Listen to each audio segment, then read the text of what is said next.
Claramente miré que pasó una sombra por aquí por la frente. No manches, no manches. Oh shit! Dude! What did you say, Mommy?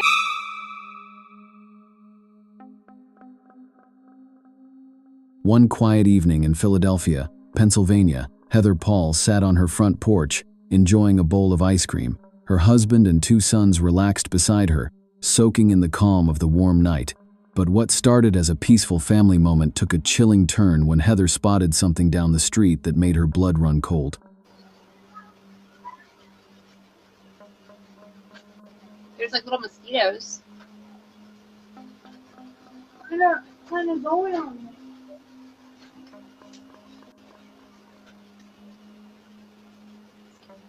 What?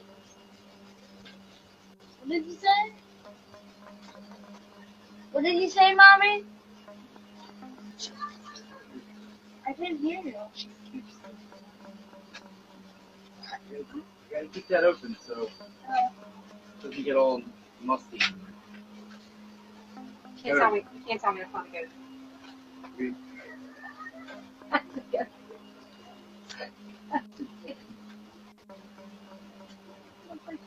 In a tense, almost trembling voice, Heather whispered to her family, "She scares me."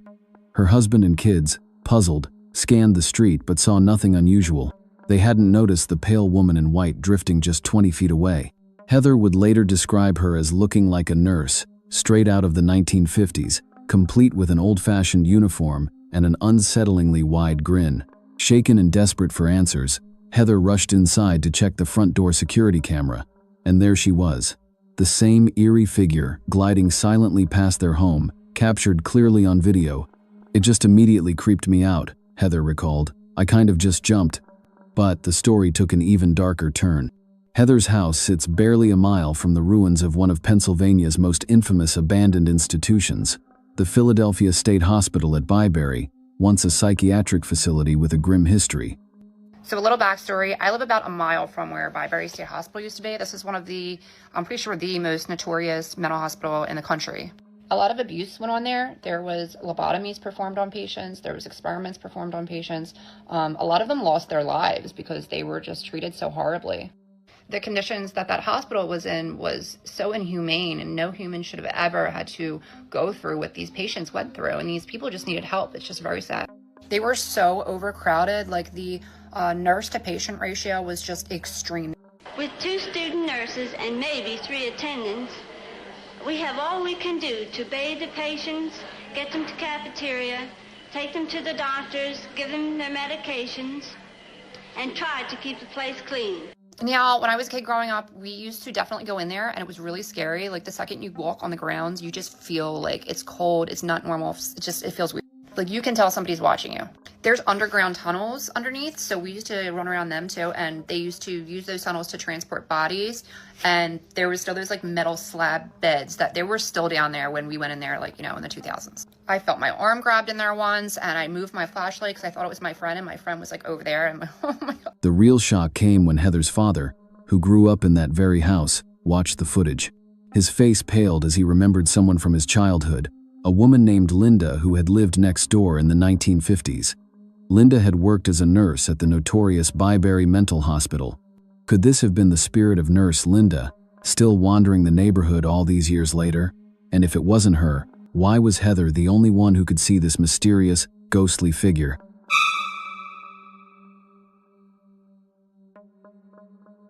Back on the 14th of January, 2008, quite some years ago now, a group of roommates decided to investigate something deeply unsettling happening in their shared home. They were young, splitting the rent like so many do, never suspecting the house they'd moved into might be truly haunted. Yet strange noises kept drifting up from the basement without warning, and whenever someone dared to check, they'd find objects inexplicably moved. Hoping to capture proof, they finally brought a camera downstairs, and what they caught on film was nothing short of chilling. We've lived here for about a year, and we always hear noises coming from this place. We think it's a cat, but we go in there and stuff moves, and we turn on lights and we look all over. There's no cats or there's no mice, there's no animals at all. You can't find any. But if you just sit there and wait, you see things actually move, and it's like It's like, you know, you shine lights everywhere, you can't see anything. Turn on your flashlight. Okay. No, but seriously, dude, if you die, I have to go home, and that's not very fun. No, that's hilarious. We locked it. What? This is so It's not locked, dude. Check it out. Do it again. Say that again. Dude, somebody's told to live down here. All right, wait. We're okay. Over here. What are you doing? Is it on? Yeah, what's going on? All right. Dude, I'm not going. Go. Nicole, I think you should go. Dude, there's spider webs. You know what? Dude, let's leave. Just afraid of spiders. Dude, come on. What? All right, I'll go. All right, let me get some footing here. It's kind of hard.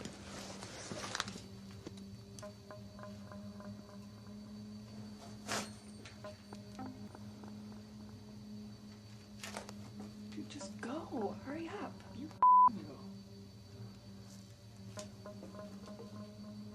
Oh shit! Dude! What the What was? Get it! Go! As soon as they stepped into the basement, something unexplainable happened. The entire group froze, gripped by an overwhelming sense of dread, especially the friend leading the way. Known for being the bravest among them, he was the first to step forward, but whatever spirit lurked down there quickly made its hostility clear. Taking the message to heart, they fled back upstairs and swore never to return. Strangely enough, that didn't end the haunting. For days afterward, unsettling noises continued echoing from the basement, as if the entity below was desperate for more attention, yet none of them dared to go back and see.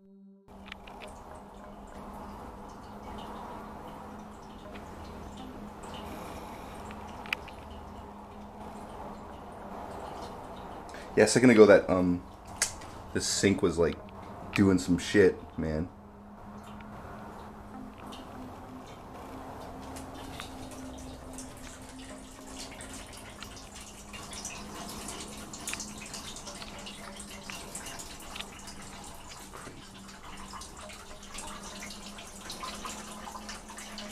Yeah, I think it's like on now, like. Whoa! Oh! Let's see if it... I don't even like want to touch it. Okay, that's off. Now I turned it all the way on. It's just like sitting there.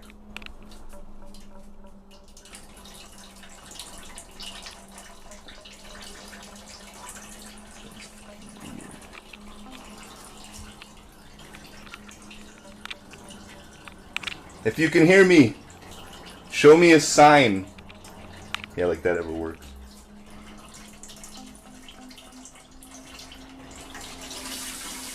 Oh!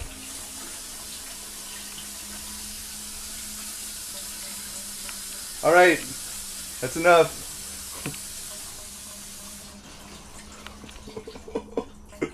Dude, no, I'm getting out of here.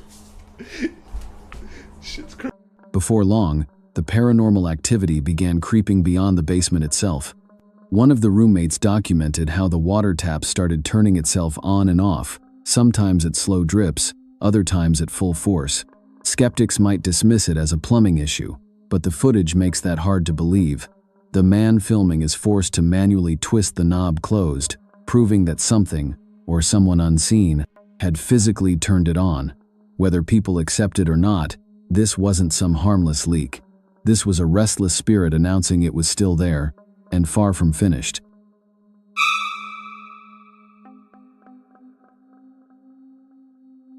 A woman named Zan began to feel increasingly unsettled after weeks of hearing strange, unexplained noises coming from the attic right above her bedroom. The most unnerving part? The attic door itself was inside her room, making the nightly rustling impossible to ignore. Convinced it wasn't just a raccoon or harmless critter, Zan finally gathered the courage to investigate, and what she discovered left both her and everyone who later watched completely mystified. I'm pretty confident that a human is not up here, at least. I don't know why it's taking me so long to see this white sheet thing in front of me. I am so ready to wrap it up and get the hell out of Dodge until, finally, I notice something. Who is this diva? Just get it. What the f- just a gremlin toy. It's obviously a puppet. Wait, I think this is a puppet. Thank God. I cannot believe the mint condition this guy's in. Honestly, I'm quite drawn to it. I'm gonna see if I can see anything else real quick before I get the out of here. The that this is all just around the opening of the latch should be more concerning to me, but I have no self-awareness. Wait. Why did I not see this? It was right beside me. You're pulling my leg, right? At first I thought it was like a rat mask. It's a pig. What the going on in here on this day? There's no one up here. Can't hear anything up here, just the traffic. I'm gonna close this shit up and lock it. And I'm keeping my new findings because, you know what, they're kind of cute. Just inhaled fiberglass or something, Jesus Christ. Sitting alone in the dim loft was something undeniably creepy. A strange puppet, abandoned yet carefully placed. Who would leave something like that behind? For reasons that remain unclear, Zan decided not to throw it away. Instead, she turned the unsettling discovery into content, using the puppet as the unsettling mascot for promoting a new song. The attic videos quickly went viral, but soon after, Zan posted again, visibly frustrated by the unexpected attention. Was it all part of a carefully planned stunt, or did she truly stumble onto something sinister hidden in her own home? I was just wondering, what the are you meant to do if you think that there is a person in your attic? Hypothetically speaking. I feel like I am losing my marbles. I really feel like I'm losing every night for the last week, without fail, between the hours of like 10 and midnight, there is a banging coming from my ceiling. It's not neighbors because I'm in terraced housing. I only hear shit side to side. And on top of all that, there's an attic door in my room. Here she is, isn't she diva? Hi, gorgeous. I have never been in that space, so I don't know whether it's like an entire attic, whether it's a crawl space. I don't know. It's 8:30 p.m. I'm gonna come back up here at 10 and record it so you can hear it for yourself. So you know that I'm not going crazy. 1 hour and a half later. It's showtime, baby. Hello. I'm not alone, at least. Now we wait. Maybe we won't have to wait for that long. I told you, listen to the show.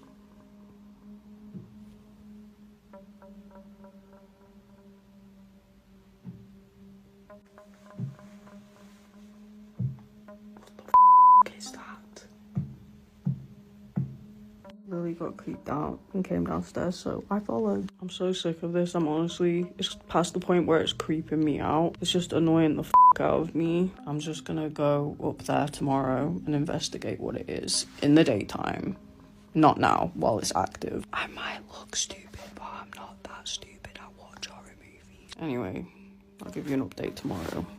Skeptics will argue the noises could have come from a bat, a squirrel, or simply the house settling with age. But there's something about those final 3 knocks caught on video. They felt too deliberate, too evenly spaced to be dismissed as random creaks. They carried an eerie sense of intention that's hard to shake. What is that? The most chilling explanation comes from a disturbing real-life phenomenon called frogging, where someone secretly lives inside another person's home, often completely unnoticed. Could that puppet have been left behind as a twisted calling card by an intruder? Or did Zan cleverly repurpose it to fuel a viral marketing campaign? Whatever the truth may be, the unsettling mystery remains unresolved. And if this attic horror wasn't a publicity stunt, it's far darker than anyone could have imagined.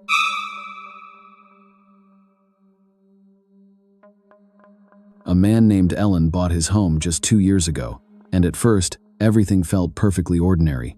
The house had no dark past, no local legends of hauntings, and no mysterious deaths linked to it. Nothing that hinted it might one day become a hotspot for the paranormal. But unexpectedly, after 2 calm years, something strange seemed to awaken within its walls, and Ellen, whether by luck or misfortune, managed to capture it on film. Son las 4:25 de la mañana y las cosas se están poniendo un poquito pesadas. Ya llevo más de media hora filmando, pero no manches. Oh my God, eso es a lo que me refiero. Eso es lo que estoy hablando. Discúlpeme, pero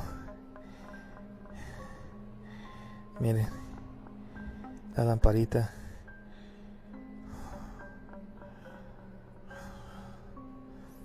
No sé si si podré captar algo más. No, y no voy a prender la luz por lo pronto porque quiero ver si podemos captar otra cosa más. No manches, no manches. Uf. Quiero ver si podemos captar algo más, que una prueba contundente que haga cambiar de opinión a todos los escépticos, a todos esos que me han puesto malos comentarios en mis videos, que dicen que esto es mentira, que yo lo hago, que yo lo preparo. Escuchen, escuchen, escuchen. Voy a encender un poco la luz a ver qué. No manches, no manches. Claramente miré que pasó una sombra por aquí por enfrente. No manches, no manches. No. In the early moments of the video, if you focus on the mirror near the doorway, you'll notice ghostly, shadow-like figures gliding silently across the hallway. The most unsettling part? Ellen himself remains completely still the entire time, making it clear these were not his own reflections. Whatever those shapes were, they certainly weren't human. In the end, Ellen may have unwittingly recorded authentic paranormal activity, creating a genuinely chilling piece of evidence that's hard to dismiss.